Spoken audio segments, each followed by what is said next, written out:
So one thing I've talked a whole lot about here on my channel is culture wars. As a matter of fact, I've always been talking about them. Even before this channel really took off, I was over on other apps making content and talking about culture wars. And the reason why that I talked about them so much and call them out is because I've always felt like they were nothing more than a distraction. They were nothing more than something to keep everyone arguing amongst themselves while the rich get richer. And when you stop and think about it, this country has always been fighting culture wars. We've been fighting them our entire lives. It's just they change a little bit from each generation. A new generation comes along, so the argument shifts just a little bit. But if you stop and think about it, we've been having the same tired arguments for years.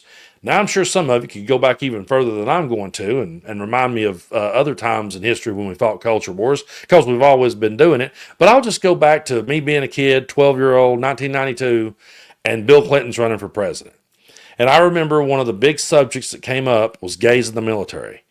And people around here got in some of the most heated debates I've ever heard about that. And I would hear ministers in the pulpit saying that our country would fall, that it would be the end of American democracy if a gay man was allowed or a gay woman was allowed to serve in the military. I would hear all the arguments back and forth. And I had an uncle one day that pointed out to me, you know what? This doesn't affect you. It doesn't affect me and you. It doesn't affect how we live our lives. If someone wants to serve their country, let them, and let them do whatever they want to in their private life. It's none of our damn business. My uncle was saying that to me back when I was a kid. But there were other people who were hell-bent on it being the thing that just absolutely destroyed this country. And then as time went on, we began to debate gay marriage. That became the next thing that we were arguing about. And there was clerks in Kentucky who wouldn't issue a gay wedding license, and there was bakers that wouldn't bake a cake. And all of a sudden, that's what we're all arguing about. Everybody's talking about it. It's pretty much the same argument, just slightly shifted. And then along comes the argument about transgenders and bathrooms. And once bathrooms became the topic, Republicans have held on to this one for years. They're absolutely obsessed with other people's genitals, yet they call us the party of creeps. They say that, I don't know how they get that, when they're the ones that are constantly talking about other people's genitals and worried about who's in the bathroom with them. All I know is that if you go in the bathroom and you do your business the right way and you use a stall the way that it's intended to be used, you'll never see anyone's genitals. And yeah, us guys, we have to walk up to what I call the pee trough. And if you're in that scenario, you just look straight ahead, okay? You don't have to look over and meet gaze anybody. You really don't. All you got to do is walk in, do your business, wash your hands, and walk out. But Republicans have made this their entire identity, and they've got people in my part of the world scared to death that they're going to be in the bathroom with someone they don't want to be in the bathroom with, and they're going to see something they don't want to see, and they can't name you one time that anything has ever happened to them in any of these bathrooms. But as bad as I hate to say it, and as much as I sat and called out the culture wars, and as much as I said they do not affect you in the way you live your life, at the end of the day, the culture wars won. People went to the polls and they voted over their daughter's rights. They voted over their daughter's future. They voted over everything. They voted over American democracy, all because they got caught up in every culture war that they could think of. And we could sit here and name them all. We could talk about the gay nutcracker at Target, or the disabled Santa at the Target, or the pride clothing at the Target that they went off on. We could talk about Kid Rock, blowing up his Bud Light. I mean, we could sit here and talk about the time they burned their Carhartt and every other ridiculous culture war they fought. But that mentality and those ideas won out in the end, and it's truly sad. Now, I told you guys that I wasn't going to be playing any more clips of Trump because it does us no good to point out what kind of man that he is to anybody. But I think this one here is the exception. I want to show you guys this clip in hopes that someone who's on the fence or some MAGA troll is watching this, trying to see how. I had one guy say, I can't wait to see how you spin this, Brando. Okay, if you're watching this video, I know you got caught up in those culture wars. I know you thought like you were fighting for something that was real, when in reality, it was never going to affect you. But I want to show you the man that you voted for again, and what he had to say about these culture wars. I believe this was back in 2016 or 17. This is Trump talking about it back then, before everyone decided to tell you to lose your mind over it. Take a look at this and let's come back and talk more about it. it the way it is right now. There have been very few problems. Leave it the way it is. North Carolina, what they're going through with all of the business that's leaving and all of the strife, and that's on both sides. You leave it the way it is. There have been very few complaints the way it is. People go, they use the bathroom that they feel is appropriate. There has been so little trouble. And the problem with what happened in North Carolina is the strife and the economic punishment that they're taking. So I would say that's probably the best. Do you have any transgender people working in your organization? I don't know. No? I really don't know. I probably do. I really don't know. So if Caitlyn Jenner were to walk into Trump Tower and want to use the bathroom, you would be fine with her using any bathroom she chooses? That is correct. So I want to thank you guys for enduring that clip, and thank you so much for subscribing here to my channel. If you haven't already, be sure to hit that subscribe button. We're trying to get to 500,000 before Donald Trump is back in office on January 20th. So thank you so much for sitting through that. I know I said I wasn't going to play his clips, and I'm not going to play all of the other things that he said after that, but I wanted to play that one to point out to people that there was a time when Donald Trump himself did not buy into any of this bullshit and to any of these culture wars that everyone was fighting. He's the guy that one time said that he didn't like abortion, but he felt like women had the right to do it.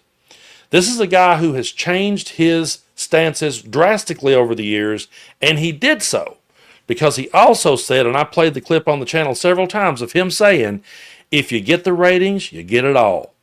And whether we like it or not, culture wars equals ratings. Culture wars gets everyone talking. And Trump, being the opportunist that he is, he realized that. He realized that it got under people's skin. Because if you look at the crowd while he's saying that, and you look at the people asking the question, they're all kind of sitting like, whoa, wait a minute, you're not supposed to be answering that way.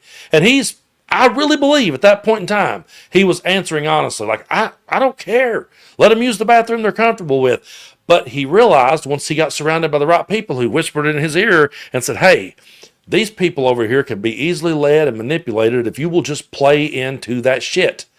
And think back on all the clips I showed you of him saying that kids were going to school and having operations performed on them. They were leaving for school as a little boy and coming home as a little girl. I showed you all the absurd, over-the-top stuff that dude said. We've heard them make all these absurd, over-the-top claims. But there he was, before he realized how easily he could manipulate his audience. There he was saying, yeah, I don't care. I don't care if Caitlyn Jenner comes to Mar-a-Lago, which bathroom she uses. I don't care at all. That's probably how he truly felt when he started.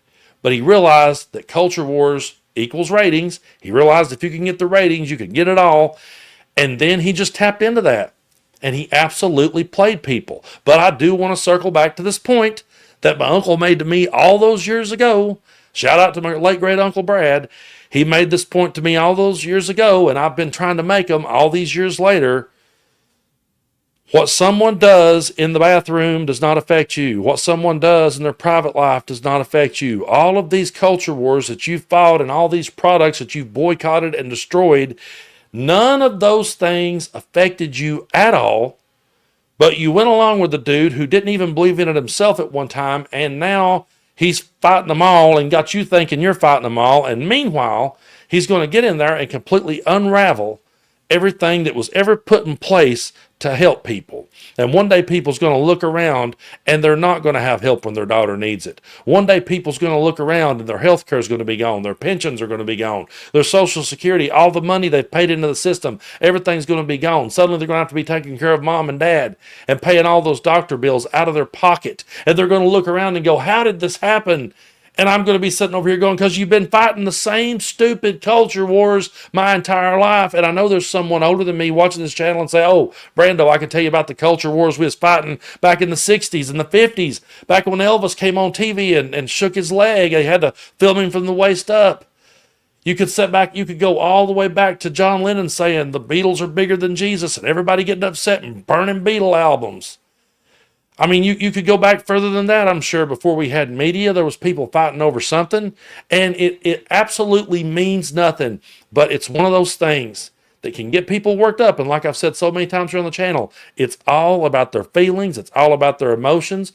Trump says if you can get the ratings, you've got it all. But I would say if you can strike emotions in people and get them fearful and get them paranoid, they're easily led and manipulated. So while everybody has been worried all these years about what other people are doing in their bedrooms and fighting their ridiculous culture wars, I just wanted to point out that the guy who's been helping you fight them and making you feel like that you were somebody because you were, originally didn't even believe in it himself. He just saw the opportunity and he took it. I promise, guys, I'm not going to make you sit through many Trump clips. I don't want to see what he has to say going forward because we've already seen him for exactly what he is. I don't need to see him at all because I know what he is. But when a clip like that comes back around and we can point out to the people, hey, this guy played you and here's how he did it. This guy didn't believe. Okay, if you took that same clip, the same exact clip, and you just swapped that out, and let's say that you had Bernie Sanders or you had Joe Biden or you had anyone else saying that exact same thing, they would be ready to crucify him. But it's Trump saying it, and if he said that, if they had heard him say that, imagine if Trump had came out, and let's just say someone else had been the ones leading MAGA. Let's say someone else started that, and Donald Trump had came out and said that, they would have been calling him a libtard. They would have been saying that he had went woke. They would have been calling for him to be canceled. If there was someone else that had came along and had his act and he was just over here doing Celebrity Apprentice and he had said that, they would want his show canceled. And that's the point I was trying to make here. These culture wars are just something to strike emotions of people, and they do not affect you or your rights. But unfortunately, people have bought into it. And unfortunately, that kind of thinking won the day. And it's truly sad because now, folks, we have got a lot of work to do to try to pick up the pieces as they tear it down.